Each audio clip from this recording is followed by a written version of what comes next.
Hey darling, Danetha here, creator of Money Mimosas and the host of the Money, Sex, Power podcast. And today is Friday, one of my favorite days of the week because it's time for your money date and time for me to answer a few of your money questions.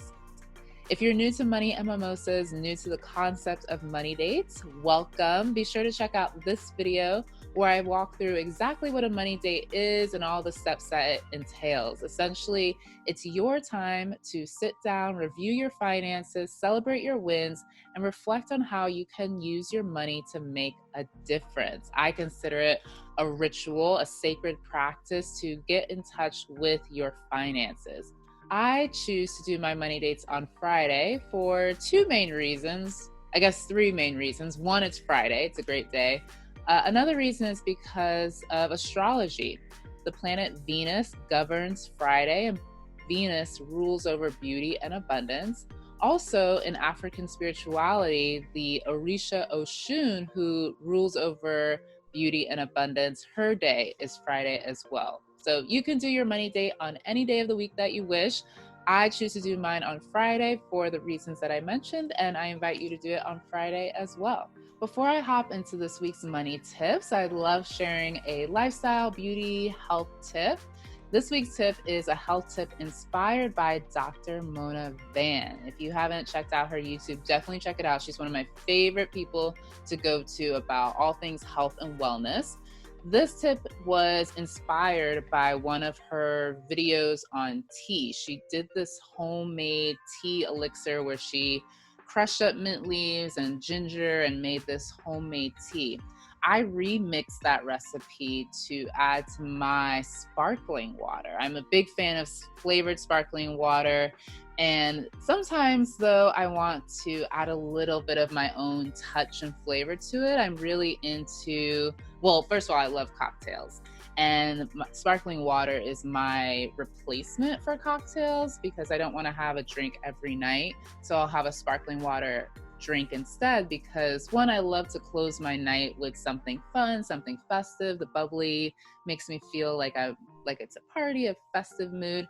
And then I also love the experience of actually making the cocktail, shaking it up, adding different ingredients to it.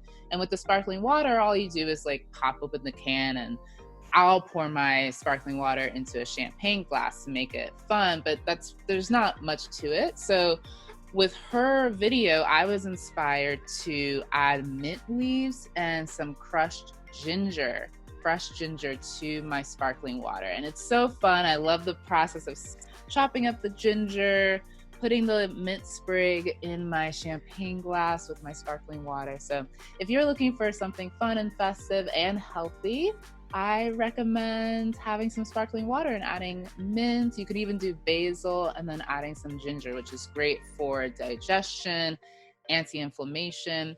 If you try it, let me know. Leave a comment below if you try that out. And now for this week's money questions. The first question comes from Rashida. Rashida is from Seattle, Washington in the United States. She asks, how do I clean up limiting beliefs and actions around wealth management? Ooh, I love this question. And this question is one of the reasons why I am launching the Wealthy Women program through Money and Mimosas. We have Money Makers, and then in 2021, January of 2021, Money Mystics membership will open, and that's all about the metaphysical aspects of money, astrology. And then I also have Wealthy Women, which is a program, a paid program for Money and Mimosas readers who want to shift from being a money maker to being a wealthy woman. And there is a shift when it comes to that, and a lot of it has to do with our mindset.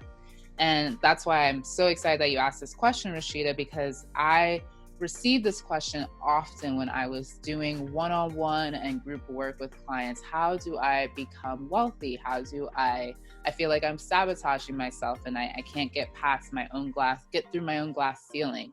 And a lot of it has to do with limiting beliefs. And so I'll talk about what some of those are. The first limiting belief, or the first shift that needs to happen, is shifting from being a moneymaker to being a wealthy woman. So similar to the shift from being an employee rather, to an entrepreneur, there is a shift from being a money maker to being a wealthy woman. And I'll speak about this from the entrepreneurial perspective because that's what a lot of Money and Mimosas readers are. They have a side hustle that they're turning into a full-fledged business, and they want to make that transition from having a consistent income coming in to creating long-lasting, sustainable wealth that they can have for themselves, pass on to future generations. And the biggest shift that needs to happen is that what I just talked about is shifting from that moneymaker mentality to being a wealthy woman, adopting the wealthy woman mentality. And the biggest difference between those two groups is the money maker is the hard worker, meaning that they have their hands in everything and they feel that they have to be the ones to do all the work in order to generate the income, usually because the business that they've set up requires that. It requires that they do all of the work. The wealthy woman knows that she can only get to a certain point in her financial life by being a money maker. And so she makes the conscious decision to shift to a mind state where she realizes she can't do it all. She can have it all, but she can't do it all. She'll need to learn to hire out. She'll need to learn how to make money work for her. So that's the biggest shift. Think of that mindset shift as akin to the employee mindset to the entrepreneur mindset. This mindset shift from being a moneymaker to a wealthy woman is a similar concept. Now, how do you go about doing that? What are some of the limiting beliefs that you talked about that prop up when we try to make that shift from moneymaker to wealthy woman? One of them is thinking that we have to do everything ourselves. So that's the first action step to take. Before even taking action, think about what aspects of your life or your business can you start to hire out. Could it be hiring a housekeeper so that you aren't doing the cleaning all yourself?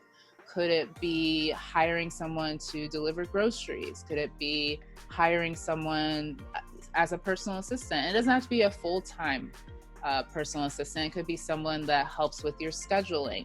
Start training yourself to hire out so that you can start to free up some critical space in your schedule and critical space in your mind in order to be able to elevate to that wealthy woman status. And when you start thinking about hiring out, that's when you'll start to bump up against your own limiting beliefs. One of those limiting beliefs could be feeling shame around hiring someone to do these tasks.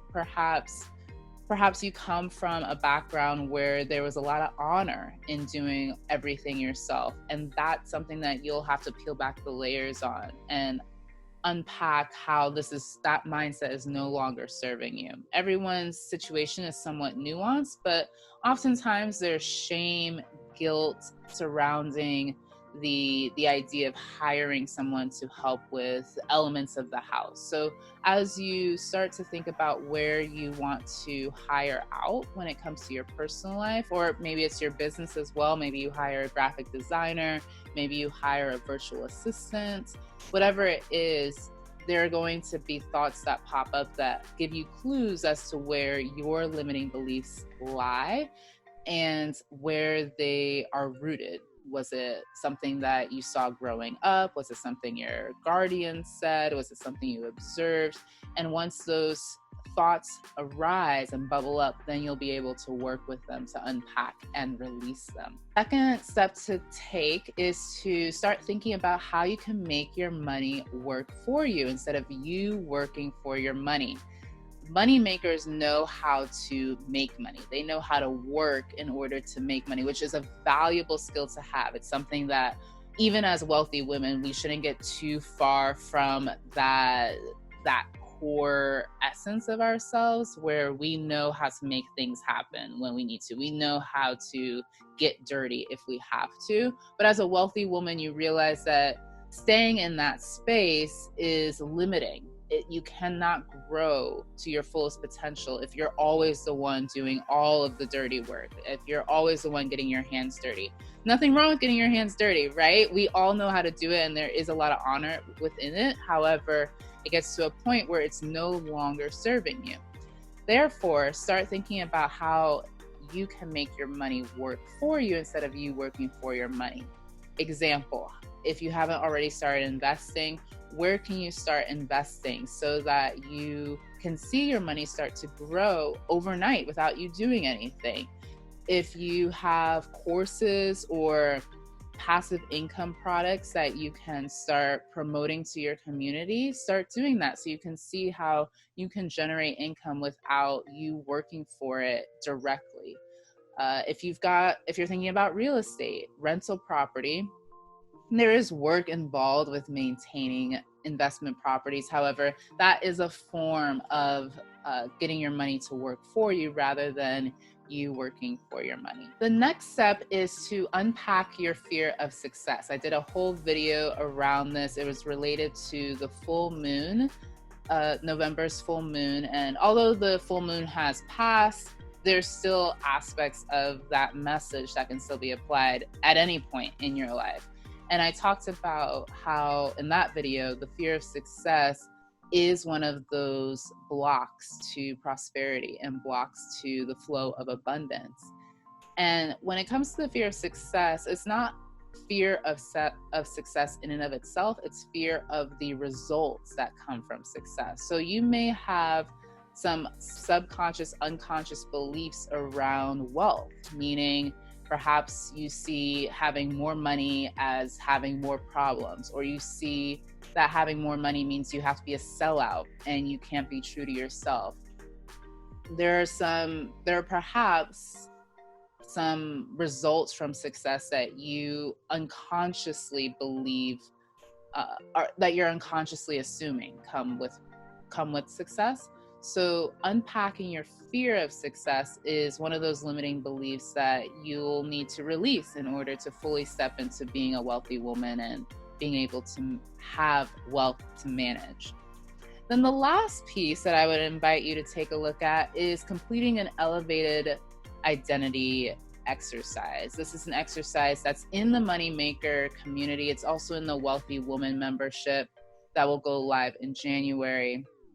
It's currently live in the Moneymakers, where it's a full exercise to create the highest expression of yourself. And with my elevated identity, I've written all my entire identity out. It's probably 4 pages. And in the Moneymakers, I give you prompts to help you articulate exactly what goes into each section on all of those pages. And for mine, what I did was after I wrote mine out, and I do mine every year and I update it throughout the year as things shift in my own life, I record it. And so that every morning I listen to this recording, and my recording is about 12 minutes. And so every morning I'm hearing myself talk about this higher expression of myself. It's very powerful, and it's unlocked so many. It's helped me release so many limiting beliefs, helped me unlock so many blessings as well. So I invite you to join the Moneymaker so you can access that exercise and really step into the fullest, highest expression of yourself. Second question is from Tate. I hope I'm pronouncing your name right. You are from Lithuania, and you asked, how do I become financially abundant without working hard and being able to enjoy myself? Ooh, this is a layered question. Thank you so much for asking it, and I'll do my best to answer it. The first thing that I do want to preface before my response is creating long-lasting wealth, creating financial abundance does require deep, uncomfortable, spiritual inner work. There's no getting around that. There's no shortcuts. Anyone who suggests that there's shortcuts are inviting you to do spiritual bypassing.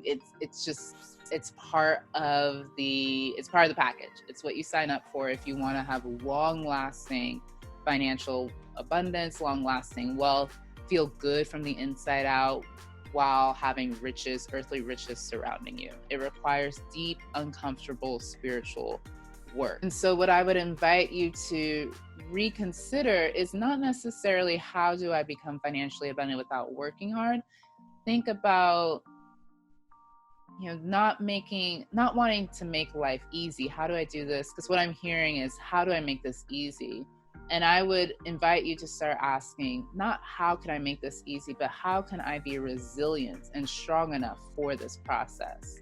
Do you hear the difference, the subtle difference? It's not about asking for it to be easy. It's about how can I be resilient to withstand this journey and therefore be able to create long-lasting wealth, create financial abundance. Then let's talk about some more practical, less esoteric concepts. So the first step is to truly define what financial abundance and financial freedom means to you. And this may seem very elementary, and it is, and it's the step that most people overlook, bypass, because they think they just want to get straight to the money. And if you don't define abundance, financial freedom for yourself, you'll end up with something that will not feel like financial abundance, financial freedom.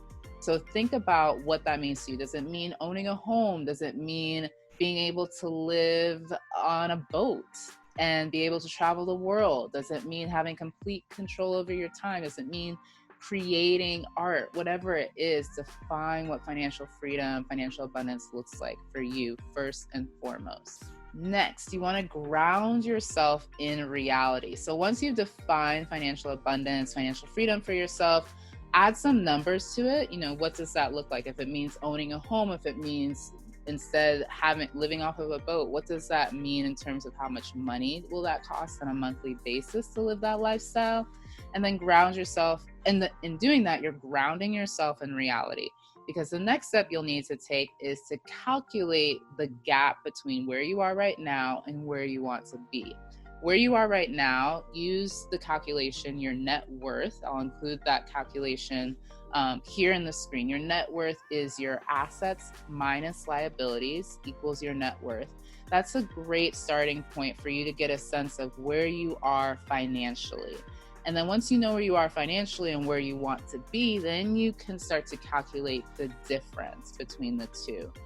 Start calculating the income that you're currently generating versus what income you want to be generating. That gap will help you see the work that needs to be done in order to get closer to what you've defined as financial abundance. And then the next step is to focus on creating multiple streams of income for yourself. You can check out moneymimosas.com for different ideas for side hustles. I'm a big fan of online tutoring. There are some companies like takelessons.com, outschool.com, where you can teach and earn a healthy monthly income from it. We did a story on a woman who earns between $1,000 to $1,200 US teaching English to students in China. So there are lots of opportunities to generate income in a variety of ways. Check out moneymimosas.com for different ideas on how to do that. And you can also check out our paid membership program, Money Makers, that helps you create a plan. We have business plan templates within that paid membership program. I created them to help folks who wanted to take their passion project to $1,000 side hustle and then grow their $1,000 side hustle to $5,000 US in income. So check out the Money Makers if that's something that's of interest to you. Either way, start thinking about multiple streams of income and how you can start generating wealth on your own terms. Then the third question is from Rena. Rena is from Oakland, California in the United States. Hey, Rena. I used to live in Oakland, one of my favorite places in the entire world. You ask, how do I generate wealth for my family? This is a great question. And I'm going to start off by sharing something that I'd invite you to consider, because this is a noble goal to generate wealth for your family. And I've heard it many times when I did live talks or worked with folks one-on-one or in group sessions, that they wanted to be able to give back to their family. And that was their motivation for generating wealth. And while it's a noble goal, one of the things that I've learned in my own experience and from observing others is that financial freedom is a journey of self-love. Self-love meaning, in part, that you'll need to learn how to put yourself first. Oftentimes, when I hear people say that this is their goal, they want to be able to generate wealth for their family, it has an element of martyrdom within it. It has an element of obligation. It has an element of self-sacrifice, which is noble. At the same time, if not done consciously, it can lead to resentment. It can lead to martyring yourself, as I said earlier, where you deplete your inner resources, which I would say is not a wealthy life. We want to have external riches, and we also want to have internal riches as well. So the first step would be to reflect on why that's your goal. Is it coming from a place of obligation? I would say that may not be the healthiest or the most stable foundation for that goal to come from. Think about how you can include yourself within that goal of yours, if you haven't already thought through that. And from that place, you're coming from an empowered, stable foundation where you won't come to a place where you feel resentment for always putting others first and forgetting yourself. Then once you've reflected on that, expand upon that to include more of your own needs. That's really where the self-love, self-acceptance comes into play. So you want to generate wealth for your family, yes, and then how can you incorporate your own needs within that as well? So similar to my response to Tate from Lithuania in the question that I just answered, think about what financial freedom, financial abundance means for you specifically, Rena. What does it mean for you? And then incorporate what it means for your family as well. Then the last step is to define clear benchmarks for yourself. So generating wealth for your family, that is a lofty goal without, there's no parameters, right? There's no clear definition around that. Does that mean $1 million? Does that mean $100,000? Does that mean whatever it means? Create some benchmarks along the way. So maybe the first benchmark is generating $10,000 within a high yield savings account. And maybe you want to do that within 12 months. That's actually a goal that we put for money makers. And so if you need some accountability around that, I would encourage you to join the Money Makers program. It's the paid membership program of moneymimosas.com. Whatever goal it is, set some clear benchmarks so that you have something that you're clearly working towards and you can hold yourself accountable to.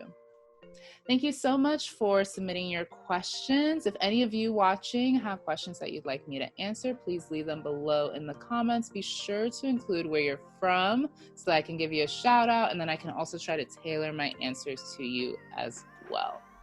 Thank you so much for watching, and I'll see you next week. Bye.